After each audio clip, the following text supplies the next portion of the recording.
The women left behind when two bail bondsmen were killed last week are also talking publicly for the first time. Police say Brandon and Zach Sims were shot to death while trying to arrest a bail jumper. 23 ABC's Chris Ornelas spoke to the women and has their story tonight. Chris? Well, Jackie, Brandon Sims was engaged to be married, and his older brother Zach had been married for 7 years. Tonight, we hear from the women they loved. When 23-year-old Brandon Sims and 26-year-old Zach Sims were killed, Janelle Lopez lost her fiance, and Carla Sims lost her husband of 7 years. Carla and Zach have a 6-year-old daughter and a 3-year-old son. I haven't told my children anything yet. I don't even know what to say to my kids. Carla says when her kids ask for daddy, she says he's at work. Zach was in the Navy for 5 years, and his children believe he's on a deployment. I hate Dad's work when he has to be gone for so long. Janelle Lopez was set to be married to Brandon in October, and the couple was just days away from buying their first house when he was killed. He was so excited, and we looked at many, and we fell in love with one, and I wouldn't live in it without him either way, so I'm fine with it.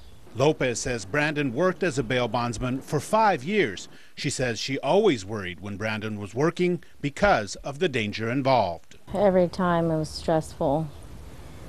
Every time he came home, I would hug him. Of course, I wouldn't tell him that I was concerned. Just kiss him and say, okay, come back. Be careful. Zach and Carla moved to Bakersfield just 2 weeks ago so Zach could work with Brandon. The night they were killed was the first time Zach had gone out on a recovery. Unfortunately, things went wrong that night. Carla and Janelle say both men were wearing bulletproof vests when they went out that night, but neither man had a firearm. They weren't allowed to carry weapons unless they had a CCW, which neither of them did. They only had tasers and mace.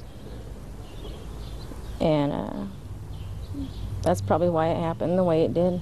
Now both women are trying to find a way to go on without the men they loved. I loved him more than anything in the world. I'm happy that, my husband went with his brother because they were so tight, they were so close, and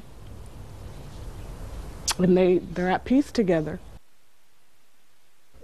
Now, Zach and Brandon were 2 of 6 siblings. One of their older brothers is a BPD officer.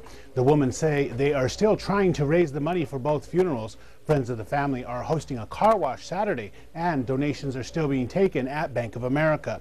If you would like to donate, we've put all the information for the car wash and the bank account on our website, turnto23.com. In the newsroom, Chris Ornelas, 23 ABC.